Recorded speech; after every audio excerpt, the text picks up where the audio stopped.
안녕하세요, 여러분. 오늘 영상에서는 한 시대를 풍미했지만 끝내 오해와 편견 속에서 살아야 했던 가수 함중아의 파란만장한 인생과 음악 이야기를 전해드리려 합니다. 그의 노래 뒤에 숨겨진 진짜 삶, 지금부터 함께 들어가 보겠습니다. 찢어지게 가난했던 함중아의 인생은 시작부터 평범하지 않았습니다. 국민학교를 졸업한 뒤 그는 혼혈도 아니었고 고아도 아니었지만 현실은 그를 혼혈아와 고아들이 모여있던 시설로 밀어넣었습니다. 가난은 선택이 아니었고 환경은 그의 의지와 상관없이 정체성을 규정해버렸습니다. 그 시절 함중아에게 세상은 늘 차가웠고 그는 어릴 때부터 자신이 어디에도 속하지 못한 존재라는 감각 속에서 자라야 했습니다. 하지만 그에게는 음악이 있었습니다. 음악만큼은 출신도 배경도 묻지 않았습니다. 기타를 잡는 순간만큼은 스스로를 증명할 수 있었고 그 작은 확신이 그의 삶을 버티게 했습니다. 결국 그는 당시 한국 록음악의 상징과도 같았던 신중현을 찾아갑니다. 정식 제자라는 말로 표현되지는 않았지만 신중현의 곁에서 음악을 보고 듣고 체득한 경험은 함중아 인생의 방향을 완전히 바꾸어 놓았습니다. 이 시기 함중아는 신영인 함정필과 함께 밴드 골든그레이스에서 기타리스트로 활동하게 됩니다. 놀라운 점은 그의 음악적 재능이 단순히 기타 연주에만 머물지 않았다는 사실입니다. 그는 거의 모든 악기를 다룰 수 있었고 음악을 구조적으로 이해하는 능력까지 갖춘 인물이었습니다. 그러나 정작 그는 보컬로서의 성공에는 큰 욕심이 없었습니다. 그의 꿈은 분명했습니다. 아시아 최고의 기타리스트가 되는 것. 그것이 함중아가 바라보던 유일한 목표였습니다. 이름조차도 그 꿈을 향한 선택이었습니다. 본명 대신중아라는 이름을 사용하며 기타리스트로서의 정체성을 더 강하게 드러내고자 했습니다. 무대 위에서 그는 화려하지 않았지만 연주는 단단했고 음악은 깊었습니다. 하지만 음악을 대하는 태도와 방향성의 차이는 결국 균열을 만들기 시작합니다. 골든 그레이스 내부에서 음악적 견해 차이가 점점 커지면서 함중아는 함정필과 충돌하게 됩니다. 이 갈등은 단순한 의견 차이를 넘어 서로가 그리는 음악 세계가 완전히 다르다는 사실을 드러냈습니다. 결국 함중아는 팀을 떠나는 선택을 하게 됩니다. 이 결정은 그에게 또 다른 시작이었지만 동시에 이전보다 더 험난한 길의 출발점이기도 했습니다. 아이러니하게도 함중아가 떠난 뒤 골든그레이스에 새롭게 합류한 인물이 바로 윤수일이었습니다. 이 이름은 훗날 함중아의 인생과 음악에서 결코 떼어낼 수 없는 존재로 다시 등장하게 됩니다. 하지만 이 시점에 함중아는 아직 그 사실을 알지 못했습니다. 그는 오직 살아남기 위해 그리고 음악을 놓지 않기 위해 또 다른 준비를 시작하고 있었습니다. 이 무렵 함중아는 작곡을 본격적으로 배우기 시작합니다. 연주자에 머무르지 않고 자신의 음악을 직접 만들어내겠다는 결심이었습니다. 그가 처음으로 자신의 곡을 불러준 가수는 놀랍게도 당시 국민학교 5학년이었던 정수라였습니다. 어린 목소리를 통해 세상에 처음 나온 그의 음악은 조용하지만 분명한 출발이었습니다. 이 선택은 함중아를 단순한 연주자가 아닌 창작자로 이끌기 시작합니다. 그리고 이 작은 변화가 훗날 한국 대중음악사에서 결코 지울 수 없는 이름, 함중아를 만들어가는 첫 단추가 됩니다. 여기까지 시청해주셔서 정말 감사합니다. 이런 이야기들이 계속 궁금하시다면 구독을 눌러주시는 것이 큰 힘이 됩니다. 이제 함중아가 작곡가로서 본격적인 활동을 시작하며 인생의 또 다른 문을 여는 순간으로 넘어가려 합니다. 다음 이야기를 계속 듣고 싶으신가요? 골든 그레이스를 떠난 뒤 함중아의 삶은 이전보다 훨씬 불안정해졌습니다. 팬들을 낳았다는 사실 하나만으로도 그는 음악계 안에서 애매한 위치에 놓이게 되었고 확실한 기반 없이 홀로 서야 하는 상황에 직면했습니다. 하지만 이 시기는 동시에 그의 음악 인생에서 가장 중요한 전환점이 시작되는 시기이기도 했습니다. 함중아는 연주자로서 무대에 서는 일보다 곡을 쓰는 일에 더 많은 시간을 쏟기 시작했습니다. 기타를 내려놓았다는 뜻이 아니라 음악을 바라보는 시선 자체가 달라진 것입니다. 이전까지 그는 소리를 만들어내는 사람이었지만 이제는 이야기를 담아내는 사람이 되고자 했습니다. 가난과 소외, 그리고 어디에도 속하지 못했던 자신의 삶은 자연스럽게 그의 음악 속으로 스며들기 시작했습니다. 정수라를 시작으로 함중아의 곡은 점점 입소문을 타기 시작했습니다. 어린 가수의 목소리를 통해 세상에 나온 그의 멜로디는 예상보다 큰 반응을 얻었고 음악 관계자들 사이에서 그의 이름이 조심스럽게 오르내리기 시작했습니다. 그는 곡을 써주는 것에 그치지 않고 가수들의 트레이닝까지 직접 맡으며 음악을 함께 만들어갔습니다. 이 시기 함중아는 무대 위의 스타가 아니었지만 무대 뒤에서는 누구보다 바쁘게 움직이고 있었습니다. 1980년에 발표된 박미의 뜬 소문은 그의 작곡가로서의 존재감을 확실히 각인시킨 곡이었습니다. 대중적인 멜로디와 감정을 건드리는 구성은 단번에 귀를 사로잡았고 이 곡을 통해 함중아는 단순한 기타리스트 출신이 아니라 실력 있는 작곡가로 평가받기 시작했습니다. 겉으로 보기에는 순조로운 성장처럼 보였지만 그의 개인적인 삶은 그렇지 않았습니다. 당시 함중아는 이미 결혼한 상태였습니다. 그런 상황에서 그는 미스 제주 출신의 한 여성 가수와 가까워지게 되었고 이 사실은 곧바로 스캔들로 번지게 됩니다. 음악을 가르치고 곡을 만들어주는 과정에서 생긴 감정이었지만 대중은 맥락을 보지 않았고 결과만을 보았습니다. 이 일은 그의 이미지에 적지 않은 상처를 남겼고 그는 다시 한번 세상의 시선 앞에 홀로 서게 됩니다. 그러나 함중아는 물러서지 않았습니다. 오히려 그는 자신이 직접 무대의 중심에 서야 한다는 결론에 이르게 됩니다. 남의 노래를 통해 자신의 음악을 증명하는 데에는 한계가 있다고 느꼈기 때문입니다. 그리고 마침내 1978년 그는 함중아와 양키스라는 이름으로 정식 데뷔를 선언합니다. 밴드 이름인 양키스에는 분명한 이유가 있었습니다. 멤버들 대부분이 혼혈아 고아원 출신이었고 함중아 역시 그들과 같은 배경을 가진 인물로 소개되기 시작했습니다. 사실 그는 토종 한국인이었지만 이국적인 외모와 당시의 분위기는 그를 혼혈 가수로 포장하기에 충분했습니다. 함중아는 그 오해를 바로잡지 않았고 오히려 그 이미지 속에서 살아남는 길을 선택했습니다. 외로운 밤마다 그는 자신이 누구인지 무엇을 연기하고 있는지 스스로에게 묻지 않을 수 없었습니다. 하지만 음악은 여전히 그를 배신하지 않았습니다. 무대 위에서 기타를 치고 노래를 부르는 순간 관객들은 그의 출신이 아니라 그의 소리에 반응했습니다. 그렇게 함중아와 양키스는 서서히 이름을 알리기 시작했고 그의 인생은 다시 한번 큰 흐름 속으로 들어가게 됩니다. 이제 함중아가 혼혈 가수라는 이미지 속에서 폭발적인 인기를 얻게 되는 결정적인 시기로 넘어가려 합니다. 계속해서 다음 이야기를 듣고 싶으신가요? 함중아와 양키스가 본격적으로 대중 앞에 모습을 드러내기 시작하면서 그의 인생은 이전과 전혀 다른 국면으로 접어들었습니다. 당시는 인순이, 윤수일, 주현미 등 강렬한 개성을 가진 가수들이 활발히 활동하던 시기였고 가요계는 이미 치열한 경쟁 속에 놓여 있었습니다. 그런 무대 위에서 함중아는 단번에 눈에 띄는 존재가 됩니다. 그 이유는 음악만이 아니었습니다. 토종 한국인이었음에도 불구하고 그의 이국적인 외모와 분위기는 자연스럽게 혼혈 가수라는 이미지를 만들어냈습니다. 함중아는 프랑스계 혼혈이라는 설정을 굳이 부정하지 않았고 시대가 요구하는 캐릭터 속으로 스스로를 밀어넣었습니다. 그 선택은 생존을 위한 전략이었지만 동시에 평생 따라다닐 굴레의 시작이기도 했습니다. 무대 위에 함중아는 강렬했습니다. 존재감 있는 외모, 한 번 들으면 잊히지 않는 독특한 보이스, 그리고 탄탄한 연주 실력까지 갖춘 그는 단순한 유행성 가수가 아니었습니다. 관객들은 그의 노래에 빠져들었고 함중아와 양키스는 빠르게 인기를 끌기 시작했습니다. 그는 어느새 방송가와 음악 차트에서 이름이 오르내리는 가수가 되어 있었습니다. 결정적인 순간은 음악 프로그램에서 찾아왔습니다. 함중아는 2주 연속 1위를 달리고 있던 혜은의 옛사랑의 돌담길을 밀어내고 마침내 1위 자리에 오르게 됩니다.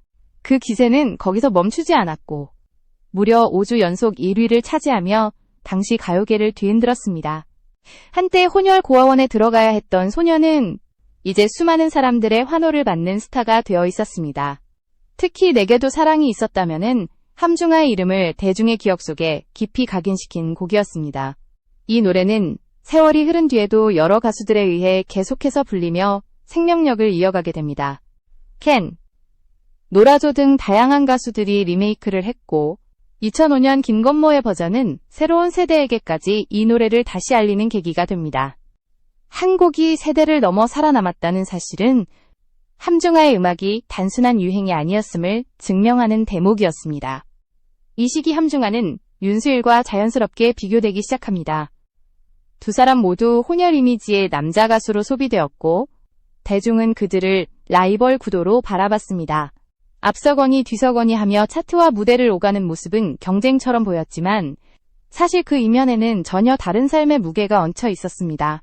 이 라이벌 구도 속에서 등장한 곡이 바로 안개 속의 두 그림자였습니다. 함중아의 인기는 단순한 수치로만 설명되지 않았습니다. 배우 임미숙은 한 예능 프로그램에서 학창시절을 회상하며 함중아와 양키스가 지금의 아이돌과 같은 위치였다고 말한 바 있습니다. 그 말은 과장이 아니었습니다. 당시 젊은 세대에게 함중아는 음악 그 자체이자 시대의 아이콘이었습니다. 하지만 화려한 스포트라이트 뒤에는 언제나 그림자가 존재했습니다. 혼혈이라는 설정 속에서 얻은 인기는 동시에 그의 진짜 모습을 가리기 시작했습니다. 사람들은 음악보다 이미지를 먼저 소비했고 함중아는 점점 자신이 만든 캐릭터 속에 갇혀가고 있었습니다. 그가 정상의 자리에 서 있을수록 진짜 자신과의 거리는 더 멀어져 갔습니다. 이제 함중아의 음악이 시대를 앞서갔다는 평가를 받게 되는 순간, 그리고 한동안 잊혀졌던 노래들이 다시 세상의 모습을 드러내는 시기로 넘어가려 합니다. 다음 이야기를 계속 듣고 싶으신가요? 정상의 자리에 오른 뒤에도 함중아의 음악 인생은 결코 안정되지 않았습니다. 오히려 그 시기부터 그의 노래는 대중의 기대보다 한 발 앞서 나가기 시작했습니다. 1980년에 발표된 풍문으로 들어쏘는 분위기부터가 기존 가요와 달랐고 서늘한 리듬과 중독적인 멜로디는 지금에 와서야 걸작으로 평가받지만 당시에는 너무 낯선 곡이었습니다. 대중은 아직 그 노래를 받아들일 준비가 되어 있지 않았고 반응은 조용했습니다. 이 실패는 함중아에게 큰 상처로 남았습니다. 차트 1위를 휩쓸던 가수가 낸 노래가 외면당한다는 사실은 그가 얼마나 빠르게 시대와 어긋나기 시작했는지를 보여주는 신호였습니다. 하지만 그는 음악의 방향을 바꾸지 않았습니다. 유행을 좇기보다는 자신이 느끼는 감정과 소리를 그대로 밀고 나갔고 그 선택은 결과적으로 그를 점점 중심 무대에서 멀어지게 만들었습니다. 그럼에도 불구하고 함중아의 음악은 사라지지 않았습니다. 시간 속에 묻혔을 뿐 완전히 잊히지는 않았습니다. 30여 년이 흐른 뒤 풍문으로 들어쏘는 전혀 예상치 못한 방식으로 다시 세상에 등장합니다. 이 곡이 영화에 사용되면서 대중은 비로소 그 음악의 진가를 깨닫게 되었고 사람들은 하나같이 묻기 시작했습니다. 왜 이런 노래가 그 시절에는 주목받지 못했을까라는 질문이었습니다. 이 재조명은 함중아의 이름을 다시 불러내는 계기가 됩니다. 그는 이미 전면에 서 있는 가수는 아니었지만 음악 팬들 사이에서는 다시 평가받아야 할 인물로 떠오르기 시작했습니다. 함중아의 곡 중에는 이처럼 뒤늦게 빛을 본 노래들이 여러 존재했습니다. 그 사나이 역시 시간이 흐른 뒤 다른 목소리를 통해 재해석되며 또 한 번 주목을 받게 됩니다. 하지만 음악적 재평가와는 달리 그의 개인적인 삶은 점점 무너지고 있었습니다. 과도한 음주는 그의 몸을 서서히 잠식했고 한때 누구보다 무대 위에서 강렬했던 그는 점점 조용해졌습니다. 예전의 화려한 시절은 추억으로 남았고 사람들의 관심은 이미 새로운 스타들에게로 옮겨가 있었습니다. 그럼에도 함중아는 음악을 완전히 놓지 않았습니다. 메이저 무대에 오르기 전 언더그라운드 라이브 클럽에서 함께 땀을 흘렸던 시절의 기억은 그에게 마지막 자존심과도 같았습니다. 그 시절 함께 무대를 나눴던 조용필과 윤수일은 각자의 길에서 전설이 되었지만 함중아는 조금 다른 방식으로 시간을 견뎌야 했습니다. 밴드맨으로서, 연주자로서, 그리고 작곡가로서의 자존심만이 그를 버티게 했습니다. 이제 이야기는 함중아의 마지막 시간, 그리고 그가 남긴 음악적 유산으로 향하게 됩니다. 화려했던 이름 뒤에 남은 것은 무엇이었는지, 그리고 그의 노래가 오늘날까지 왜 살아남았는지 살펴보려 합니다. 계속해서 다음 이야기를 듣고 싶으신가요? 시간이 흐르면서 함중아의 이름은 점점 대중의 일상적인 대화 속에서 사라져갔습니다. 한때 차트를 휩쓸던 스타였지만 가요계의 속도는 너무 빨랐고 세대는 빠르게 교체되었습니다. 사람들은 새로운 얼굴과 새로운 목소리에 익숙해졌고 함중아의 음악은 조용히 과거로 밀려난 듯 보였습니다. 그러나 그의 노래들은 완전히 사라지지 않았습니다. 라디오의 심야 시간대, 술집의 오래된 스피커, 그리고 누군가의 기억 속에서 그의 멜로디는 끈질기게 살아남아 있었습니다. 특히 풍문으로 들어쏘는 오랫동안 일부 음악 애호가들 사이에서만 회자되는 곡이었고 아는 사람만 아는 노래로 남아 있었습니다. 이 곡이 다시 세상의 중심으로 돌아올 것이라고 예상한 사람은 거의 없었습니다. 전환점은 예상치 못한 곳에서 찾아왔습니다. 한 영화에서 풍문으로 드러소가 사용되면서 관객들은 강렬한 장면과 함께 이 노래를 다시 듣게 됩니다. 서늘하고 음울한 분위기의 음악은 화면과 완벽하게 맞아떨어졌고 곡은 단숨에 강렬한 인상을 남겼습니다. 그 순간부터 사람들은 다시 묻기 시작했습니다. 이 노래를 만든 사람은 누구인가? 그리고 왜 우리는 그를 잊고 있었는가라는 질문이었습니다. 이후 젊은 세대의 가수들이 함중아의 곡을 다시 부르기 시작했습니다. 그의 음악은 단순한 복고가 아니라 지금 들어도 전혀 촌스럽지 않은 감각을 지니고 있다는 평가를 받았습니다. 이는 그가 얼마나 앞서간 음악을 만들었는지를 보여주는 증거였습니다. 당대에는 너무 빨랐지만 시간이 흐른 뒤에야 이해받는 음악이었던 셈입니다. 하지만 이러한 재조명은 함중아 개인에게 큰 보상으로 돌아오지는 못했습니다. 그의 건강은 이미 많이 약해진 상태였고 예전처럼 활발한 활동을 이어가기에는 현실적인 한계가 있었습니다. 사람들은 그의 음악을 다시 찾았지만 정작 그는 무대 뒤에서 조용히 시간을 보내고 있었습니다. 빛과 그림자는 끝내 같은 속도로 움직이지 않았습니다. 그럼에도 불구하고 함중아의 존재는 분명해졌습니다. 그는 한 시대를 스쳐 지나간 가수가 아니라 한국 대중음악의 흐름을 조금 앞당긴 인물이었습니다. 유행에 맞추지 않고 자신의 감각을 고집했던 선택은 당대에는 외면받았지만 시간이 지나며 그의 음악은 설득력을 얻었습니다. 이는 모든 음악가가 꿈꾸지만 쉽게 얻지 못하는 평가이기도 했습니다. 이제 마지막으로 남은 이야기는 함중아의 마지막 순간과 그가 세상에 남긴 의미에 대한 이야기입니다. 그의 삶은 비극이었을까요? 아니면 불완전한 성공이었을까요? 그 질문의 답을 향해 마지막 장으로 넘어가려 합니다. 다음 이야기를 계속 듣고 싶으신가요? 함중아의 마지막 시간은 조용했고 그가 걸어온 길처럼 많은 오해와 침묵 속에 놓여 있었습니다. 과도한 음주로 인해 건강은 점점 악화되었고 한때 무대를 압도하던 에너지는 사람들의 기억 속에서 떠나갔습니다. 그는 이미 전성기의 모습으로 멈춰 있었고 현실의 그는 그 그림자를 홀로 견뎌야 했습니다. 2019년 11월 1일 함중아는 세상을 떠났습니다. 이 날짜가 사람들의 마음을 더욱 무겁게 만든 이유는 같은 날 과거 한국가요계를 대표했던 또 다른 이름들이 떠올랐기 때문입니다. 김현식과 유재하가 세상을 떠난 날과 겹치며 음악을 사랑했던 이들은 한 시대의 별들이 한꺼번에 사라진 듯한 상실감을 느꼈습니다. 함중아의 죽음은 대대적인 조명을 받지는 못했지만 그를 기억하는 사람들에게는 깊은 여운을 남겼습니다. 그가 남긴 것은 화려한 트로피나 기록만이 아니었습니다.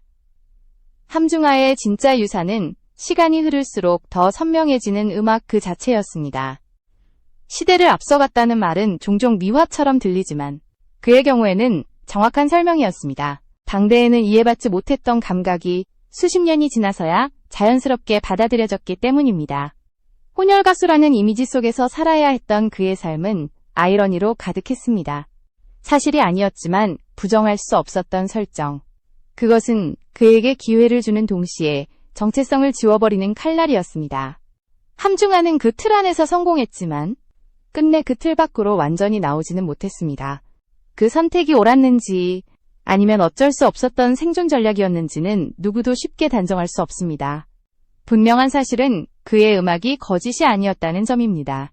기타를 쥔 손, 멜로디를 쌓아 올린 감각, 그리고 사람의 마음을 파고드는 노랫말은 모두 진짜였습니다.